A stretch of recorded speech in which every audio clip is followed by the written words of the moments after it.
Hello, welcome to episode 6. I'm Nathan Little. I'm Alex Maxwell. And I'm Max Phillips. And today, we did a little Instagram poll earlier in the week. And we asked what you wanted us to cover. And one of those answers was David Fincher. And since we are all simple little film boys, we're big fans of David Fincher. Who isn't, right? He's great. So we figured, let's do an entire podcast about him. Yeah. So, also, I should just say, this is our first episode on listening platforms, not just YouTube. So it'll be nice and confusing for listeners because it'll say episode 1, but this is in fact episode 6. So feel free to drop onto our YouTube channel to check the earlier episodes out. But this episode, all about David Fincher. It's going to be a good one. We're nice and prepared. It's a shame for the audio listeners because I feel like I'm quite David Fincher-y. So yeah, Nathan's got that lovely orange hue going on. And it still will be available on YouTube. It will, so you can go and see it. Yeah, you can listen to it twice. I'm not going for the David Fincher. I'm going for more like a sort of drive aesthetic. There's the neon and the warm lighting. And I've gone for I forgot to charge the rest of the lights. But I've made it a little bit moodier by just keeping a light on over there. It's perfect. It's perfect. Yeah. It's great. We're always prepared. Always prepared. Hell yeah. So yeah, David Fincher, boys. First of all, you know. Who's he? He's a director, mate. Director. He's done a few short films. Of films? You probably wouldn't know them. Films, some telly shows as well. I think this is best to leave it to you guys. Oh, great. Yeah. You never For the audio listeners, he walked away. Oh yeah, visual gags. Probably not so hot for right now. Oh, let's kick things off. Nice, plain and simple question for you both. I'll go to Nathan first.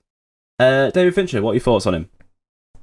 I like him. I think he's probably one of my favourite directors. I wouldn't say my favourite, because I do have a special place for Edgar Wright.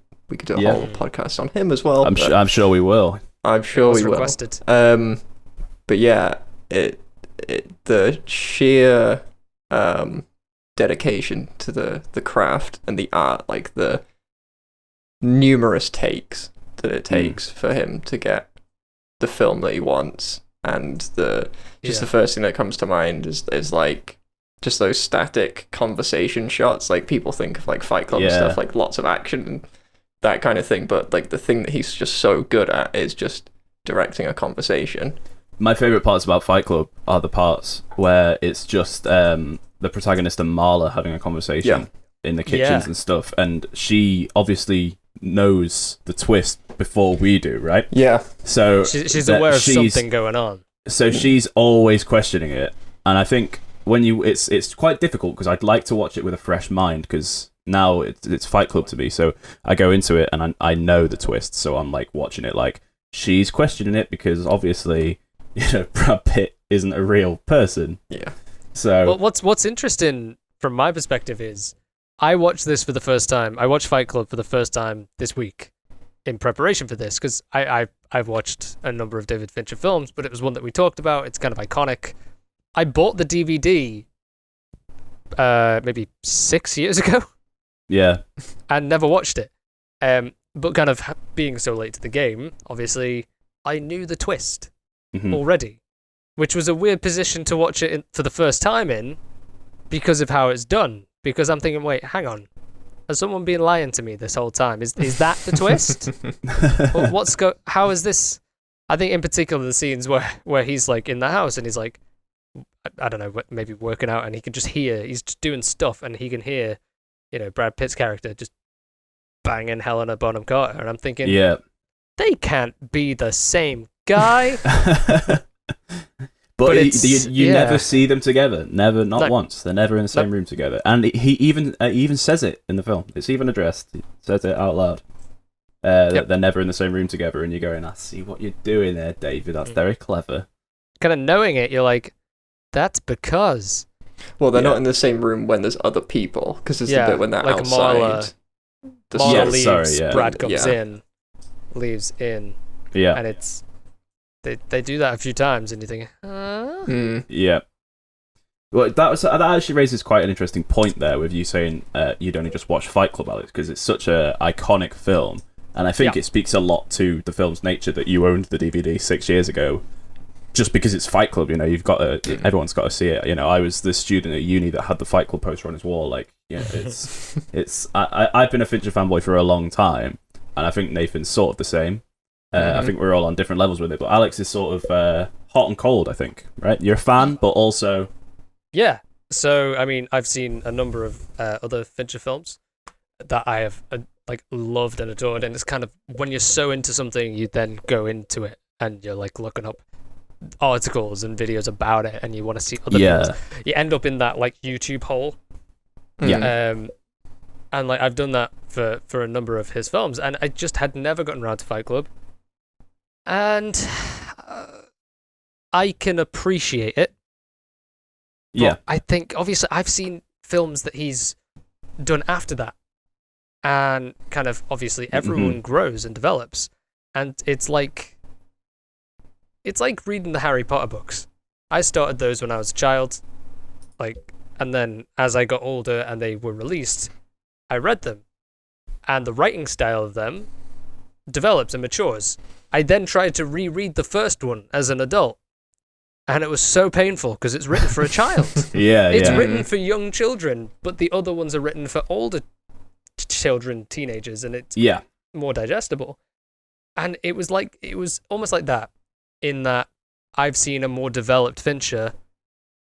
And as your taste has developed. Yeah, exactly. Yeah. So I've kind of gone back to where he kind of not started, obviously, but further back in his development and further back in mine, I guess.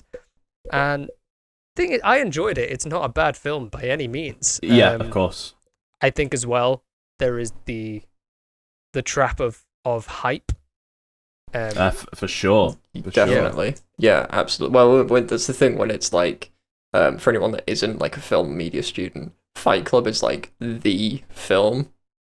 Of film and media students, it's have you seen Fight Club, this scene in Fight Club, everything is to do with it, and it's probably the one, if you do film studies as well, you will have seen it. Everyone who does that kind of film study kind of thing watches Fight Club. Unless you're Alex, apparently. Apparently. I never intended to study media, so... Yeah, that's a good point. You late stumbled into it. Yeah, well, an interesting point to make. Despite knowing the twist, I didn't know the second rule of Fight Club. And they said that, the first rule of Fight Club, don't talk about Fight Club. And I was like, okay, let's hear the rest. He was like, the second rule of Fight Club. And I was like, yeah? And he was like, it's the same thing. I was like, wait, I've gone so many years. I don't think that's the line. The second rule of Fight Club is the same thing. Yeah, can you imagine? That'd be a different vibe. But yeah, no, I managed to dodge that bullet the whole time. I kept the other rules just as a little surprise for when I got around to it. Yeah. Well, it's interesting what you say about him maturing, because my personal favourite Fincher films are certainly his latter day ones, with the exception of Seven, which is I would probably put at my second favourite. And it's one of those that is it's a special film, which sort of leads me on to my first topic choice is, what do you think it is that makes him special, that makes him stand out, that makes him be the first director that we've done on one podcast on? We've not done it on anyone else yet. Why is David Fincher the first one we've gone to? Why is he special? If I could chime in on that. Yeah. It's not even... This isn't entirely an answer. It's... Brilliant. It's not so much why he's special, but evidence of the fact that he is. So similar to Fight Club, I knew the twist of Seven before I watched it. Okay. And yet with both films, there was still this need to watch it. Yeah. Because there's still so much in the film. The film doesn't lean on its twist. Yeah. That's the thing. What is in the box? Who gives a fuck? Watch the whole film. It's amazing. The thing with other directors is, and I don't want to say that these are bad films, but particularly with the M. Night Shyamalan films, it's the twist is the film, which is fine, because at the end of the day, things oh shit, I can't even remember what, Sixth Sense. Yeah. They're really good films, but it is the twist is the big kind of reveal. It's the thing that everything's leading up to. it's also the one thing you remember about The Sixth Sense, exactly. right? But you do remember the bit of the twist of David Fincher films, but then you're also like, there's so much more before that you can kind of, like you said, you can forget about the twist because it's not especially with Seven, it's not like this massive like reveal of like a twist because there's so much more that came before it. It's not everything leads up to that point. Yeah, everything leads to that point in terms of his character and those two characters sort of coming to that final, the crux of that story. like the conclusion of that kind of from the climax. But you can kind of just go, there's so much more film that's before that the twist doesn't. You could kind of actually get rid of that bit and just be like, well, this is an amazing film, and then that's a bonus on top of it. Yeah, it could be cut. I mean, maybe not so much with Fight Club, because with Fight Club, the twist is more, I don't know, that whole film is essentially just delving into the human psyche. It's a big character study for sure. Yeah, and so with that, that's just kind of an explanation of what's there. But even then, it's almost more of a reveal than a twist, isn't it? Yeah, it could go unsaid. Yeah. And it could be left to interpretation. People could say, oh, well, this is just a person who's influenced him and made him realize this. Or some people would just assume that's his head, that's his own head. Well, and you would find that with in other films as well. It's kind of like, is it this or is it like there's a lot of interpretation? But there is like a bit of dialogue where I think he does just say it, like there's like a back and forth between the two characters, and he's like, we're the same person, aren't we? And then you're like, it sounds like such a terrible piece of dialogue. It's like, hey, it sounds exposition. like it's like so much exposition, but it's actually but I'm you. Well, do you know what? Fincher, that's one thing I really like about Fincher is quite a lot of directors and young filmmakers as well are encouraged to steer away from exposition. Whereas I feel like Fincher really embraces it. Granted, he does it in a way that is just like, what? Like unthinkably good because you don't notice it's happening, which is just... I mean, Fight Club is probably the one exception. I mean, it is still very subtextual, but it's the one exception where there's a lot of verbal exposition. Yeah. Well, I was gonna say, obviously, as you know, like Fight Club, hot and cold. In terms of personal taste, we've talked about this before, and I know it has its place in the film world, but I'm not a huge fan of narration. Right. I never have been. Kind of show not tell has kind of been something that's been driven into my head. And it's quite interesting seeing it done as well as it was. Yeah. Because there's always good and bad versions of things. Unfortunately, there's a lot of bad narration out there, but David Fincher is someone who can take something that can feel a bit, ugh. Yeah, and that's credit to the writers that he chooses to work with as well, of course. Yeah. But it's certainly, I think that does come down to him in the way that it's told on screen. Absolutely. But for me, what I was going to say is the way that his exposition typically works, especially in his latter day work, is through his just pure direction. So completely anything that's gone unsaid. So be it his blocking in The Social Network, which is just insanely good, and in Seven as well.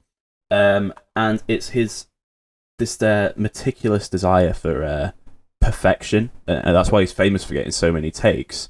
Is because he just needs to. Everything has to tell a story within the scene, right?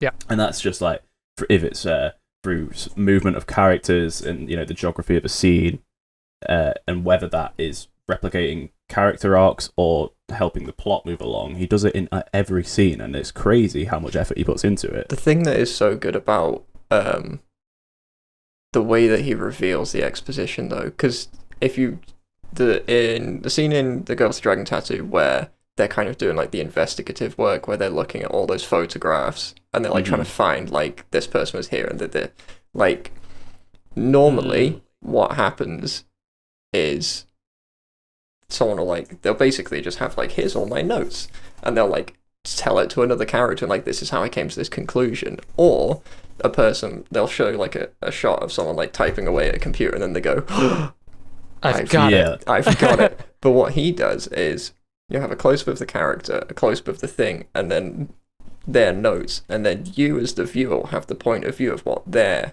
seeing and the way that they're figuring it out.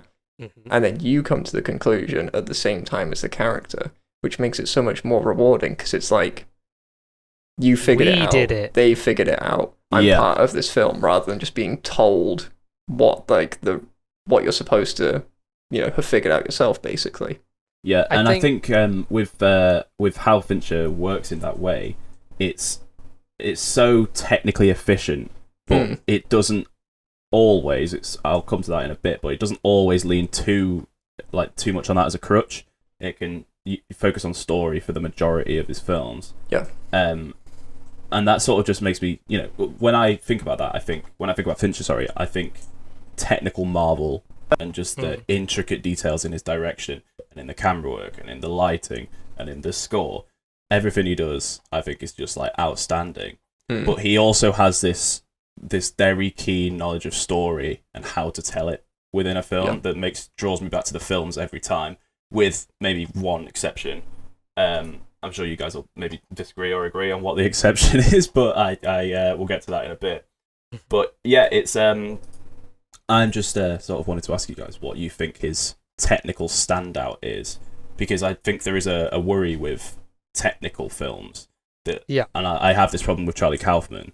He has Eternal Sunshine of the Spotless Mind, which is technically crazy, and one hell of an achievement, but it's also a really good story, a really good watch. And then he also has Synecdoche, New York, with Philip Seymour Hoffman, which gets a lot of good reviews, and I know a lot of people really like that film, but I could not engage with it at all because I just didn't like the story. I didn't like the characters.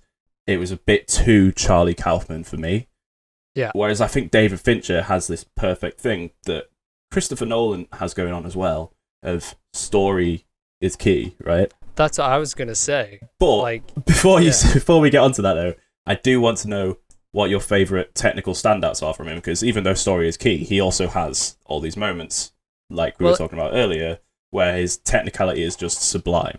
It ties in, though, kind of, I suppose, where I avoided answering your question before, the answer to this one does kind of, it's what makes him so special. I know you'll have seen it. It's essentially a video about it's very easy to find on YouTube, but it's basically how he uses special effects, but it's hidden.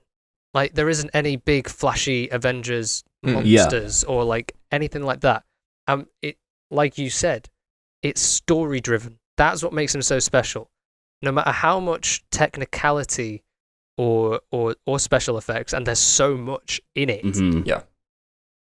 It's hidden. He's never trying to make a point of, look at how good we are at doing CGI. It's just, this is integral to the story. I think probably the one that let me think. I'm trying to think of the one that I can think of the most that explains that. I mean, there's the blood. He doesn't... Girl with the Dragon Tattoo it did that a lot. And especially the one when he's in the shower. Yeah. Oh, with the blood trickling down. Yeah, but in terms of story, because that does tie into story, because it's it's because he has to shoot so many takes, and you can't be redoing takes with loads of like practical fake blood. Yeah, of course. But things like in The Girl with the Dragon Tattoo, the motorbike scene, where she's like, it's towards the end. Yeah, she just hops on a bike. Over the bridge. Oh, and the fire explosion and the way the camera comes around. That. No, it's before that. Oh, right, okay. It's the fact that she's not wearing a helmet. Yeah. She's not wearing. She's worn a helmet the entire film. Mm-hmm. And at that point, she doesn't, because following her character arc, at this point, she's become a little bit more reckless, and she needs to do what she's got to do. So she's hopping on and she's going. And what I didn't know is that is a stunt driver on the bike, wearing essentially like a green helmet, like a motion capture helmet. Oh, really? I didn't know that. They've then 3D scanned her head and put on, because they couldn't do it without someone on a bike without a helmet. Yeah. but the character needed to not be. It could have been so easy to just keep the helmet on. Yeah. But that wouldn't have been true to the moment in the story, to the character. Yeah. And so he spent X amount of money and however many of takes of this, and then taking it to the editors and the special effects creators. And it's moments like that where there would be such an easy answer to do it so much easier and cheaper. But that's what the story and the character it's needed, and it's staying true that to control. It's like, if you can, because when you're filming something in camera for real, if you don't get it the way you want, you have to go and do another take. In CG, if you don't get it the way you want, you tweak something a little bit. There's not like that. It's almost like a real-time kind of thing. Like, I want this light here, I want this there, and I want this to move like this. There's a whole setup with that where maybe you run through a take and you're like, okay, I want that different. I want this performance to be a bit different. Then you do another take. But in CG, it's just like, well, let's just change a few keyframes. Let's just move this bit here. Let's do this. So it's almost easier to be David Fincher in 3D than it is to be in real life. Because you can just have such a fine control of everything. But it's this interesting thing, right? Of as Alex said, every sort of technical marvel that he achieves is all for the sake of story. So Alex's example was about special effects. Mine is, like I said earlier, it's about the way that he uses camera and that he uses blocking. And I was thinking about this because I was like, right, when I give an example here, the boys are going to expect me to do a scene from The Social Network because it's my favourite film and I could talk about it forever. So I thought I'd go a bit out of the box and pick a slightly less unpopular film. Is it the game? I've gone for Seven. No, it's still all-time classic film, right? Mm-hmm. And Seven. So Seven. But the camera work in that film, I rewatched it last month and I forgot just how good it is, and especially in the final scene. So there's a thing that I've always known about Fincher, and I've taken it on myself as well when I'm making films, that I don't like handheld. Mm-hmm. And Fincher never uses it unless he has to. And I think Seven might be the film with the most handheld shots. The Girl with the Dragon Tattoo is. Oh, is it? Yeah, it's got a lot. The Social Network has one shot. Shot in the whole thing. Yeah. 7 has 5 scenes tops, not many at all. Yeah. But crucially, my favourite example is at the end, so in the final scene, which, spoiler alert, if you haven't seen 7, it came out in the 90s, sort yourself out. But Gwyneth's head ends up in a box, bless her. You know? What's in the box? What's in the box? And I also have in my notes, right, when I bring up that point, Alex says, what's in the box? Anyway, what's in the box?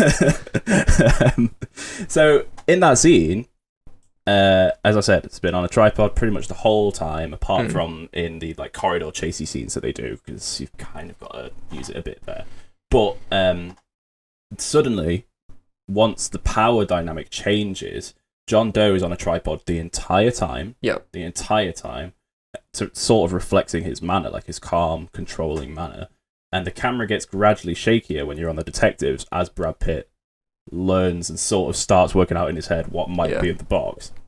And that's just one example. There's so many that are just every intricate cut back things. To John Doe is just it's pretty much just that close up just of his head, and it's just perfectly still on a tripod, and then as soon as you cut back, it's just and it's little things as well, the way he uses close-ups, like you said. I think back to the it's not one I hear people talk about a lot, but in the scene where Morgan Freeman's character Somerset, Jesus, I don't remember, but he goes around to have dinner with Brad Pitt and his wife, and Brad Pitt at the time, it's early on in the film, he's sort of the still sort of rogue new cop learning the tricks about his partner, and every shot at that table of Morgan Freeman and Gwyneth Paltrow is just a nice mid-shot conversation one. Brad Pitt's ones are all close-ups because you can see him cross-examining what's happening and trying to work out his partner. So when you don't use close-ups a lot and you use them just to tell a story, that's just crazy impressive to me. I think part of it as well is immersion. I know we've talked a lot about story there, but one of the kind of special things, and again, kind of it's so difficult to say standout moment or moments because there's so many. There is so many. But in particular, Zodiac there's a lot of, and I'm gonna go back to the CG moments because I've watched that same video so many times. I don't want to be a one-trick pony, but it gave me a whole new respect for it, and it's how do you show you're in San Francisco in any film? How do you show it? You show San Francisco. You shoot in Toronto and then you CG in the rest of the town. But like, was it San Francisco? Am I thinking of the right place? Yeah, it's set in San Fran. I think so, yeah. It's definitely set in Los Angeles, so I would. Yeah, it's San Francisco. But you show the bridge. But yeah. I see where you're going at. Yeah, sorry. Yeah. Yes. But where the story is set is nowhere near the bridge. So how do you do it? And they recreated the skyline of the city they were in, or wherever they were at. But that skyline was completely different. And then there's another one where they're at a crime scene, and basically everything around them, like you can change kind of your immediate vicinity. And I believe they weren't on location. They were in a studio setting with lots of green screen. But basically, that was digitally created prior, and they used all the motion. That shot with Mark Ruffalo, where he like turns back, and like I think I've seen that video actually. The entire like scene washes away. It's just everything's green screen. It's just him on a green screen. But you're like, but it's handheld. Yeah, it's handheld and moving around, and so like they had to digitally create that, and it's in the past, so everything's different. Yeah. So it's those moments where you're in a studio, but when you're watching it, you're like, okay, they'll have shot this on a street. They'll have shot this on the street, and then they would have had like there's one CG shot light bulbs and stuff, and in Zodiac that I love, but I don't like it in the film. It's the one you love it technically. Yeah, technically. It's the one where, I don't know if it's the taxi or if it's the police car, but it's directly above, like a bird's eye view, directly down, and it follows the car. I think it's an incredible shot. I don't know why it's there, personally. It seems a little bit like, look at what I can do with this CG. That sort of leads me on to the next follow part, because we've done a lot of arse licking in this bit, so I'm kind of interested to know, especially because I'm like King Fincher arse licker.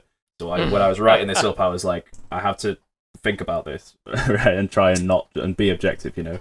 And I know that Alex will have something to say, but what are the examples where you think he doesn't quite hit the mark, whether it's a shot like that, or whether it's a scene, or an entire film? Because while you think about it, I'll go for mine, because it took me a while of thinking. And then I was like, actually, if I think back to last month or 2 months ago, whenever Mank came out, that film I was so excited for, man. Gary Oldman in a black and white David Fincher film.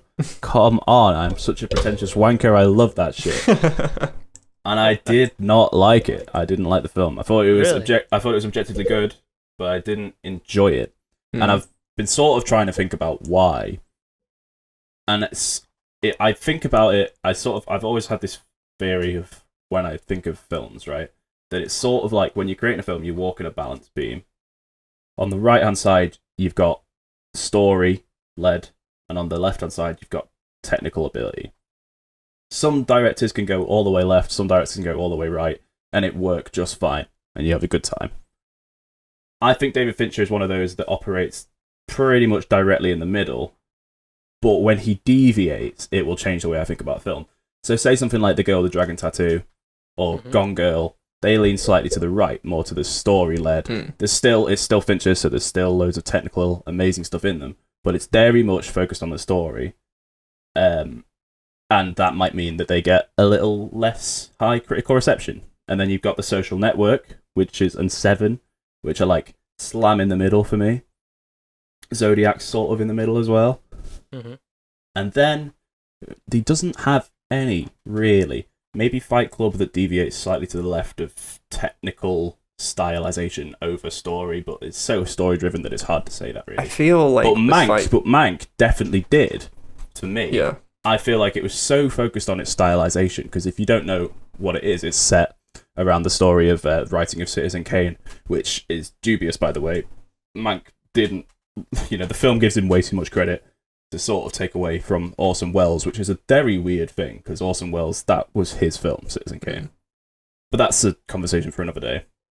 For me, it was just so focused on the stylization and the sort of performance of it, like make it a big performance piece, that it just forgot to be, and obviously this is subjective, but it just sort of forgot to be an interesting, engaging story.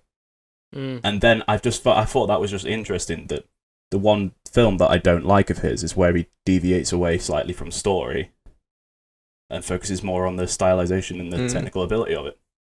I feel like, I don't know if there is another, because I was going to say with Fight Club, it is quite a stylized film in the fact that you've got the bit, where like that fourth wall break bit where the film reel, like, comes into shot, basically. And there's a few like of those technical bits, but like you said, I don't feel like there is a lot of times when he has kind of like fusing that scale, like where he has kind of gone and been a bit more like of the technical bit, and like it is. You're right. There is a lot of like it's either story or it's technical and story, and they're like bang in the middle. And the thing is, I think those are the best films, but actually looking back on it, like The Social Network and Gone Girl are just incredible. Social Network is probably my favourite film of David Fincher's. It's my favourite film, full stop. I adore incredible. It. I think kind of following on that point, it's because I've been trying to figure out why Fight Club didn't do it for me. And I think you've almost hit the nail on the head. I was really enjoying the whole film. And then the ending happened, and I wasn't satisfied. Yeah. And you kind of talk about the kind of technical elements versus the story elements. It was so story-driven for the whole film. And then you've kind of got this scene in the building, the abandoned building, and he picks up his gun and he shoots himself in the mouth. Yeah. And for a second, you're thinking he's dead. And like by killing himself, he's killed the Brad Pitt driving moment. And then the smoke is kind of fading away. And he stands up and he's talking to Helena Bonham Carter's character. Hang on, you've just shot yourself in the mouth. How you stood up and talking. Yeah. And like that shot itself is a CG and kind of. Do you know what the weird thing about that? Cheek wobbling thing. That's one of my. Down. I was like, it's one of my gripes as well, because Ed Norton is so good in that film, so good in that film. But then in that final scene, once he's shot himself in the mouth, he has about 2-3 lines where he's speaking like he's been shot in the mouth. And then it just drops, like he suddenly just sort of it just sounds like he's sort of hurt himself, like he's doing that kind of voice, which is, I found that just so jarring and weird. I mean, maybe it's an interpretation thing. Maybe he died. Maybe he has killed himself. Yeah. I don't know. And then all the buildings blow up and you're like, right. Mm-hmm. So it's such like a curve from the rest of the film, isn't it? Because there's it's not like it's not dramatic, but like that's such like a massive thing to be happening in quite a condensed, like very almost minimal story. Like it's a few characters apart from like the extras of the Fight Club basically, but it's like it's basically one character and the relationship with another character when one character's two characters. That makes sense. Yeah. But it's like it's just those three characters basically, isn't it? In a very condensed story. And then you're suddenly like, hold on, why has he done this? Why is all that exploding? What the hell is going on now? So like there's obviously interpretation there. Yeah. It's kind of my point on kind of where I find that perhaps he falls short. And like you were saying about the technical side, because I was looking up something else just to double check that I had my facts right before. And I read, it was on the same article. It says, the final shot of the collapsing credit bank buildings was designed by Richard Dr. Bailey. He worked on the shot for over 14 months. And according to Fincher, There's almost 4 million separately animated digital elements in the shot. Wow. And you look at that and you think that's a whole shitload of work. And I mean, this is the exact same reason I said he was amazing, is kind of all of this work that goes behind the shots. Mm-hmm. But you look at something like that for me didn't work or make sense or feel. It didn't. Maybe it's because it didn't feel true to the story. And then you look at the girl with the dragon tattoo, where she's got her fringe, and she has that little bit cut out of her fringe. That little bit that's cut out of her fringe is digitally animated. So I didn't know that either. The whole thing for the whole film. Yep. Wow. To make sure it's in the same spot. So like if her hair moved over or moved that way, and it's kind of one of those things that's just it's a little too much. So yeah, I think maybe for me, like where it works when it works, and then it can just be a bit unnecessary at times for very little payoff. I see what you mean. Well, let's get the negatives out of the way, because this is a nice podcast. We're nice boys. We love David Fincher. I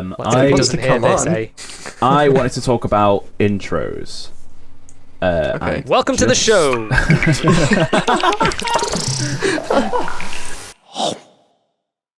We're doing a podcast. Yeah. Again, sorry if you're listening on audio. You won't get that running gag, but that is a running joke we have on the podcast. We run a little animation. Watch the earlier ones, you'll get it. So yeah, negatives out of the way. Intros. That's what we want to talk about. I think he's the best in the game at intros. I think you can probably guess what my example's going to be. I'm sat right here, mate. That's pretty sorry, Alex. Right you are better than Fincher. My bad. You're right. Undiscovered. I don't want to overstep. Just at intros. You'll be surprised to hear that my favourite intro of any film. Well, it's tied, but it's The Social Network. The other one, really? Is, yeah, shocking, right? No way. I know. I like that film a bit. It's tied with Inglourious Bastards, by the way. What an intro! Oh, okay. Could do a whole podcast on that on its own, but let's not. No. But The Social Network's intro is just sublime. I think it tells you everything you need to know about the entire film in two scenes, if you count sort of the choice in the. So the first scene is him talking to his girlfriend and essentially breaking up with his girlfriend in the opening scene, and then the second scene is him walking home from that.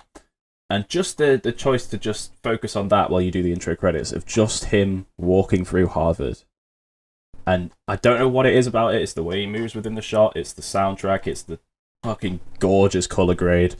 The way that he walks home, you can tell that he isolates himself, but yet he sort of walks with this confidence. I know this is the most pretentious thing anyone's ever said, but you can tell everything about Zuckerberg from just that shot. And then that's without even talking about the amazing scene that comes before it of the dinner conversation.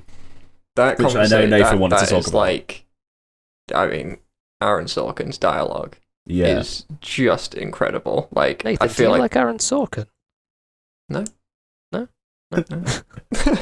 So we've got social media guy over here, and we have Aaron Sorkin guy over here, and you've got me. That's it. So yeah, you like Aaron Sorkin. Go on. I like watching moving pictures. That just a dialogue between the two of them. It's just if you read it, it's just like these two people are not like they're on different levels, because it's like, oh, he's just a bit of a dick or whatever. Like, genuinely, if you read it line by line, she's always one step behind him. He's on to the next thing, and she's like, okay, I'm trying to like answer the previous thing, and he's already on to another thing. Like, and if you like kind of line it up, it's always going like back. So like the thing she's responding to is the thing before the thing that he's just said. Yeah. Because obviously, like, that's just kind of the person he is. He's like going like, he doesn't really care if someone's not following the conversation. Basically, it's like, I'm just going to keep plowing on ahead, and she's like, hold on, I'm trying to like answer this thing that you've just said. And he's like, I don't give a shit. Like, follow my conversation, basically. Which is his entire character, right? Yeah, exactly. I think from that, obviously this isn't an Aaron Sorkin episode, but like Aaron Sorkin's kind of top of his game in what he does. Yeah. Like, in particular, in dialogue. writing. Writing. He is directing now. Yes.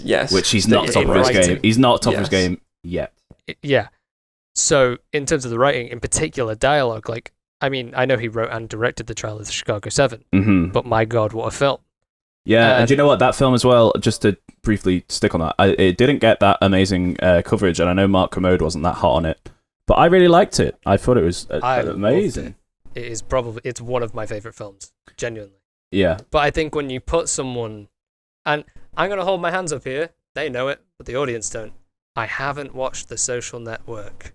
Mm-hmm. But when you have these powerhouses like Aaron Sorkin and David Fincher come together, like, I need to watch it. I'll watch it tonight. You're guaranteed to get a good film because the going back to that first scene, because that intro is an incredible thing. First of all, you jump straight into the conversation. Like, it's not even, you don't even have like an intro to the intro. It's just bang straight into the middle of a conversation, which is very, very, very heated Sorkin. From like it's very Sorkin, but it's like, it's very like, you're not even like, here are these characters. It's like, you find out who these characters are now, like, because of the way that they're talking to each other. Mm-hmm. It's just such an amazing way to open a film, because it's just, there's no pissing around. You're straight in there, you learn who these people are, and then, as you were saying, the scene after, like, that's just kind of cementing who this guy is and who he is for the rest of the film, because that, like you said, it just sets up the entire character. Yeah. And it's somebody that we know. Like, it's not necessarily, it's not a biopic. It's a dramatic. That's the thing. Aaron Sorkin does real life. Like, he does like not like actual biopics, but it's like it's a dramatized version of real life, because no one talks like the way people, like, if you read Aaron Sorkin, it's like no one talks like this, but it makes a great film. Exactly. But kind of from that, in terms of making a film, you kind of look at the basic structure of a film and like introducing characters. There's an element of, okay, how do I introduce an audience to someone who's known so globally? Mm-hmm. How do you do that? And doing it so well that it's somebody's favorite intro of all time. Yeah, like that's insane. And it also, isn't it just funny, because if you remember, this came out in 2010, which is nearly over a decade ago now. Well, this is 2016. 2020 was a year, all right? 2020 was a whole year. We forget about it. It's been 11 years since it came out. At that time, Zuckerberg was still young billionaire, Facebook genius. Now, the Zuckerberg we know is very much the Jesse Eisenberg Zuckerberg that we were shown. The villain, but the complicated villain, I'm sure. And it's just very interesting to me that has sort of come full circle. And I can't remember this thing, but there's a great thing that I saw Jack Howard talking about with Mark Zuckerberg when he was doing an interview at some point. And he makes a really great Freudian slip, because he sort of says, "If I was human." Oh dear. Yeah, which is just which is just like this robot Zuck, like, not real person that Jesse Eisenberg played so well. Yeah. But life reflecting art, hey. But it's so interesting to me, because when I think of Fincher now, I think of Sorkin, because I love The Social Network so much, and because that meld worked so well together. They've only worked on one film together. They've only worked on that together. No others. I was literally just about to look that. That's it. That's it. Wow. Which is just crazy. And I think it speaks to both of their talents, because if you look at Fincher's pre-2010 films and his post-2010 films, with the exception of Mank, possibly, it's all of his writers that he's worked with are very Sorkin-esque. They're all, you could see Sorkin writing a Gone Girl, right? He's drawn to those types of stories. And Aaron Sorkin, by his own admission, who's now directing films, is, if you look at like Molly's Game and Trial of the Chicago 7, that was a mouthful, are very Fincher inspired. And like I said, by his own admission, he I think he called, he said something like he treated David Fincher as his master Yoda when he was making Molly's Game. Well, funnily enough, David Fincher was actually, I think, originally going to direct the Steve Jobs biopic. Oh, okay. You I can wasn't gonna make say another that. point then, which is I written was by going to Aaron say Sorkin. he worked on Star Wars originally. David Fincher. David Yes, Fincher. he worked. film No, he jobs. worked for The what CG was it? company, basically. Yes. What's it called? Something LM. Yes. Something Light and Magic. GLM, Glasslight Media. I Wow. wish. No, David Fincher did not work for us. No. But that's interesting full circle as well, that he's being referred to as his Master Yoda Yeah. when he originated kind of working in the Star Wars arena. Well, Yeah. and that's an interesting point as to why he probably uses a lot of CG, because he was around in like because The boom. did he era. work on Star Wars? Yes, he did That work must on be Star Wars. because Star Wars basically is like the pioneer of CG. Modern Like I know It's people it's sort of that and Matrix, right? yes, the Matrix for different reasons, because the Matrix was all about like that like grandeur like of like slow-mo and that kind of technical thing, whereas Star Wars was more of like lots of like CG Pew, pew. characters and like effects and that kind of Yeah. thing. So it's really interesting that, and now that I think about it, it's like, yeah, that makes sense as to why he would use so much CG, because it's like He was he at the saw- birth of it, yeah, like he saw it or through. rebirth. When did he start in To Google. Da-da-da-da. to Google? David Fincher. Star Wars. Well, I know his first movie that he directed himself was Alien 3, which was an absolute flop, and he basically got the equivalent of blacklisted temporarily, and was making commercials. And there's a great quote by, I think his name is, I'm really struggling there, but I think it's Michael Allen Kahn. He was his first AD back in the day. Sort of early 90s Fincher, and he talks about when he worked on Heineken commercials with him, and how they were just so, he'd be like putting the bottle perfectly in place and making sure it was lit, and the most Fincher, and everyone around him was going, "It's for beer, what are you doing, mate?" And he was like, "No, it has to be like this." And that was when he knew that Fincher was going to be something special. Yeah. Just back to what you were saying, I've Googled. He was hired by Industrial Light Magic. That's the one. Yeah. He was also he became a visual effects producer on Twice Upon a Time with George Lucas, and then he was hired by ILM as an assistant cameraman and matte photographer, working on Return of the Jedi and Indiana Jones: Temple of Doom, and that's crazy. 83 and 84. I had no idea about that. I had no idea. But that makes so much sense. Like Nathan said, it really does make sense.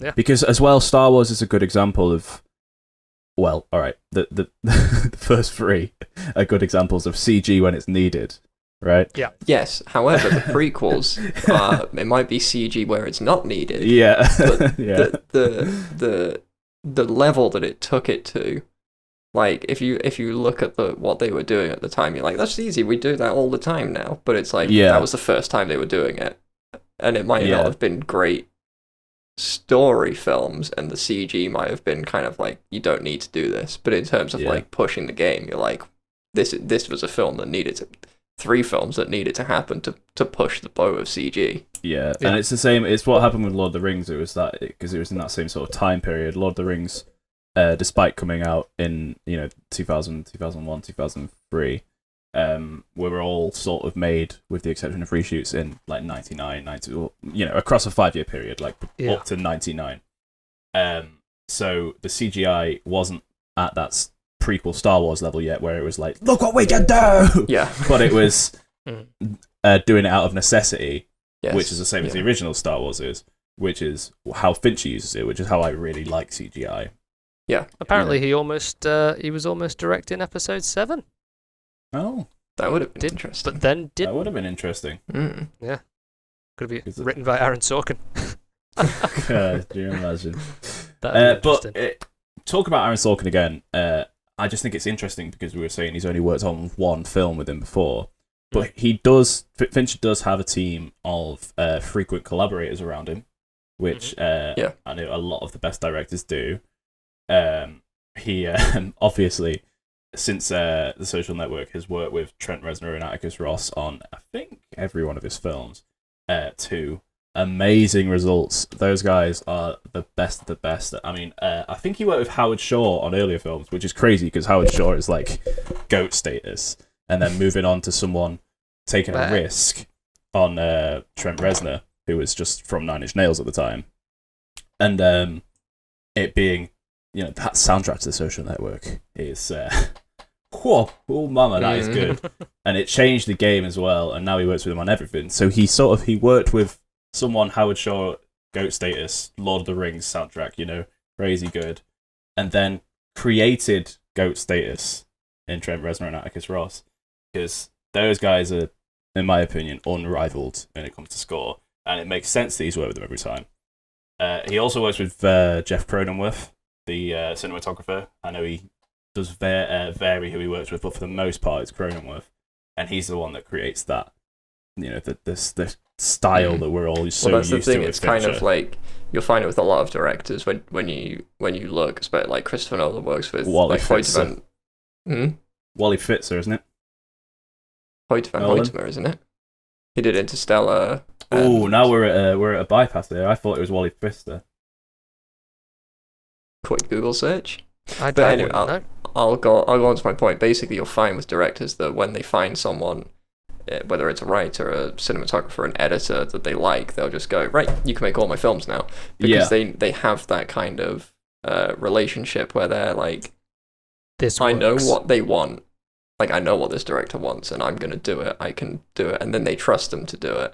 So you'll find Me and Max haven't found that person just yet. That's still I'm on trial.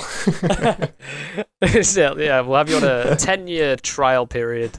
Yeah. And then... Okay, so... that was a joke. Love you, Nathan. Very good. Up to Inception, it was Wally Pfister, and then after that... Hoyt van Hoytema. I think it was when they made the switch to IMAX. Yes, because he was a beast of he still is. Like he is a big man, and the IMAX cameras are huge. He's a big man. So like I remember those. Not to like diverge too much onto Christopher Nolan. Probably another episode. Absolutely, I would love to talk about Nolan. But like they were shooting, in Interstellar, where they're in that water planet. They're using a massive like IMAX Miller's camera. Planet. He's like sinking into the sand, but he's there like just rock steady with this massive camera. Like it's incredible. Yeah. But yeah, so they'll find collaborators, and they create that. Cinematographers are so they just fly under the radar because they create the look that you associate with a director, which is one hell of an achievement. When you think of Fincher, I think you instantly think of the way a film looks. Like you'll think of other stuff to credit him, obviously. But when someone says, think of The Social Network, I instantly go, oh, it's pretty, innit?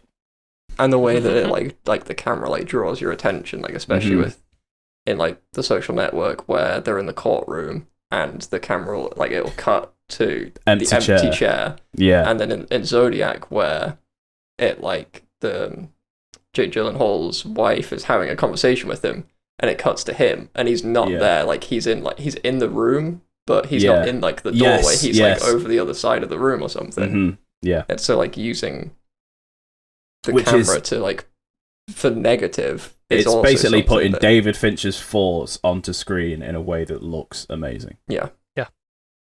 Well, I mean, I think that's really the job of a cinematographer. A good cinematographer basically is the translator of a director's brain. And I think, like you said, they do not get enough credit at all. No, not at all. Not to bring it round to us too much, but like on Isle, I mean, I know in post-production we had our issues, but kind of having written and directed it and watching footage back, even though the location wasn't what I'd originally pictured, the kind of cuts that we'd made prior to shooting, it wasn't going to be exactly the same as what I'd pictured. But when I saw the images on the monitor, I was like, okay, how is Nathan in my brain? Do you know what I mean? Like, we'd obviously talked about it, but the thing seeing is that result, that's something that develops, because we've known each other for we met in 2014. Is that when we started? Yeah. So 7 years ago. Coming up to Yeah. So like obviously we've made a few things before. We've done like shorts and sketches and things where we'd worked together. So when you do, which is why people find collaborators, because it's like, it's so much easier when you've worked with someone for so long to just go, I know exactly what you want, don't worry. Whereas if it's someone that you've basically just met, or in terms of film, you would have had like a meeting. It's like the producer would be like, this person and this person, you two make a film. Basically, it'd be like director, cinematographer, here you go. Yeah. And then they'll have to figure out that relationship. But when you are a director who is basically on the level of David Fincher, you can go, no, I'm working with this person, this person, this person, because I know that they're going to do what I want them to do. Not like in a power way, but it's like they understand what I want and I can trust them to go and execute it. But the interesting thing about that is as well, is he has so many frequent collaborators. I know he has the same casting director on pretty much all of his films. And like I say, Jeff Cronenworth. And some of the same cast. I was going to say the cast is interesting because you think of, when you think of Fincher films, you think they all have similar casts because Brad Pitt's in quite a few. But other than that... Spacey? Well, they're Kevin all Spacey, in... Not so much anymore. They're all in like... Not anymore. 2. And that's about it. 2 maximum. Like Rooney Mara, Jared Leto, although I wish he would stop working with Jared Leto. I wish everyone would stop. I wish everyone would stop working with Jared Leto. My favourite scene of all movies of all time is in Panic Room when Jared Leto gets shot in the face. I quite like Fight Club when he got beaten up. Yes, in Fight Club too. It's great. I didn't understand why he was. I was like, hang on, is that Jared Leto? Yeah, it is Jared. Why has he got white hair? What's going on? Yeah, well, it's because he's damaged. Oh no.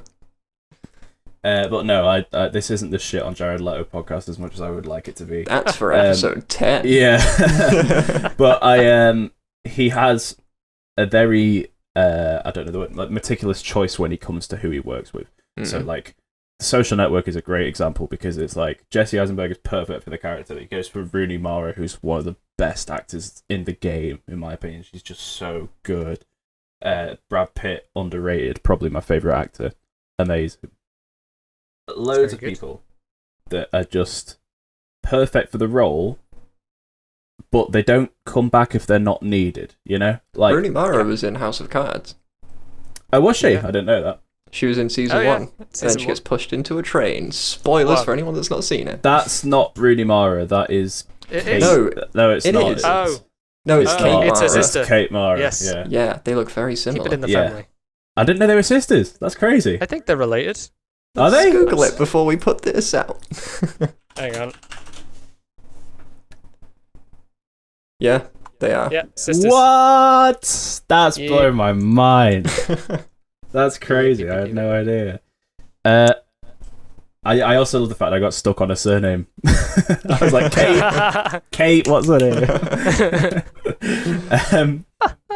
But yeah, I think, he because he's so good, and it's the same as sort of Nolan now, as you were saying, you get to this status where you can just pick and choose. You go, I'm working with them. So you can I'm working with the same people as I always work with, but I want these specific actors to be in my specific film. And they're always, pretty much.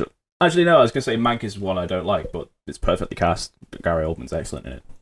So I don't think there's any examples of when he's got it wrong, His casting's always perfect. No, the credit to the casting director, like, everyone absolutely nails the role. Yeah. Every time, every film. I like you said, I don't think there's a character where I've gone, I don't think they should have done it, because they are all excellent in the roles that they play. Yeah. So, just to finish off, I've got a fun little question for you. Only hypotheticals. Bit of fun. Okay. His next project coming up, unless it gets dropped, the nature of film, these things happen. But it's penned to be I assume, drama. It'd be weird if he's straight into comedy, but a drama called The Assassin, and so far the only actor pinned down is Michael Fassbender, according to speculation. Okay. That's all we know. The only 2 names attached are David Fincher and Michael Fassbender. But I would like to know, you get to pick 2 people who you want to be involved, whether it's a writer, whether it's an actor, whether it's a certain cinematographer that's iconic that hasn't worked with him before. I want to know I want to know who you're gonna pick. You get 2 people. Aaron Sulkin, absolutely. Yeah, I would agree. I know that ruins the game, but I think just having not seen The Social Network, but having seen their work separately, I would love to see that. Yeah, well, you should go and watch The Social Network for sure. I'll watch it tonight. I think I can watch it tonight. Yeah, good. You should. Definitely should. It's a masterpiece. I won't go for a crew member. I'll go for cast then. Cool. I was thinking cast, you bastard. I'm doing 2 casts, so go for it. I don't really know. I would love to see him work with Morgan Freeman again. Okay, yeah. I think like that. him in Seven was just incredible. That character, the way he played that character was just amazing. I love that film, but like Morgan Freeman in that is just so good. Yeah. Can I my actor, and I don't want to be a bit of, I feel like this will be a point of contention. I think something that's an element in Fincher films is, despite being vastly dramatic, there is always these elements of humor within them. Okay. Bo Burnham, who's kind of Jesus, did not see that coming. Okay. He's earning his acting chops. He's had a few smaller roles. Yeah. I think he's obviously gotten a larger role in Promising Young Woman. He was in The Big Sick. Again, he was in that smaller role, playing a comedian. Yeah, playing a very dry, cynical comedian. Yeah. But Promising Young Woman, which is by and large a drama. I'd be interested to see some more of him in some dramatic acting roles, bringing a bit of humor into it. I like your stance there, because I've gone for a comedic actor, but one that does dramas as well. I'm going to say it's not Ricky Gervais. Could you imagine? Oh, that's more Jimmy Carr. I was going to say. No, I'm just going to get this out of the way, because I chose 2 actors because I expected at least one of you guys to say Aaron Sorkin and Roger Deakins, which nobody has. But that's the obvious choice. Nathan would say Deakins. I'm picking those 2. I want to see Deakins and Fincher. That has to happen. It's dream. That would be incredible. And written by Sulkin again. Yes, please. But I have 2 actors written down. I've gone for 2 younger actors. Lakeith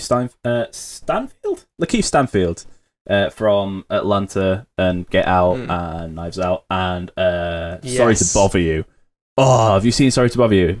No, I've watch seen it, dude. It's West, but it's amazing. I've seen him in Atlanta and another film that's not so good, but he's not a lead. Okay, but he's some rom-com. He's probably my favorite current actor right now. Like I know I said Brad Pitt was like my favorite of all time, but I love Lakeith, man. He is so versatile and so good. And Florence Pugh is my other one. I think she's got so much to offer. Like Midsommar was probably my favorite film of 2019. Haven't seen it, you A24 bitch. Yeah, I know, but I loved it. And Little Women is not far behind on that list. Little Women was excellent, and she's great in that as well. She was also in a film called Lady Macbeth, which isn't that good. What's it about? Really? Good one. But she's really great in it. And I just think she's one of the best in the industry, and I like actors that are versatile, so I'd like to see them work with Fincher, where he'll be like ruthless, you know? Yeah. I want to see really break him in. I want to see him bring out the best in the best up and coming stuff.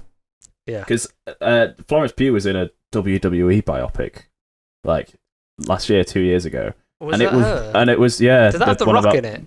Yeah, and it was watchable because of her. Like, I didn't watch it. I'll be honest, I didn't watch it. I watched it. I did. I saw the trailer and I went, nah, I'm alright. Yeah. Fighting with My Family it's called. If you like WWE, give it a watch, man. But it's not great. But she carries it. She makes it very watchable. Yeah. And if you have that ability to carry a film on your own, I would like to see you work with a film that you don't need to carry anything, and you're just given, you know, because she sort of got that in Midsommar and in Little Women. But imagine her in a Fincher film; it'd be amazing. So I think that's probably the best time to wrap up. We've been trying to cut our time down a little bit. Yeah, especially because we're going to the audio platforms now. Got to be more accessible. With none of these Less 2-hour video epics. Yeah. I think probably the best person, and I hope Nathan agrees here, to pass this outro to officially would be Max, given that he's a little Finchy boy who loves a little bit of David Fincher. I think I would feel most comfortable giving this outro to Max to wrap everything up. I mean, that's a lot of pressure for something I didn't plan for, but I'll go for it. We plan for these things? Yeah, I think it was just fun to do a nice little in-depth analysis of someone whose work I've admired for a long time, and I know it's the same for you guys. And I like ones when it's work that's been, it leaves an impact on you. I still think about The Social Network every day, and same with pretty much everything he's done since 2010. I'm always thinking about, and I just there's a lot of directors that I would also like to talk about. Like I said at the start, we did a little Instagram poll, got a few suggestions that were good in there. Edgar Wright being one of them. We saw Edgar Wright. I did my dissertation on Edgar Wright, so I'm full on gobshite mode when it comes to him. If you want me to be, Chris Nolan was in there, and I did mine on Bo Burnham. Yeah, well. I did mine on the cultures of eating habits. So, yeah. All right, media degree. Calm down.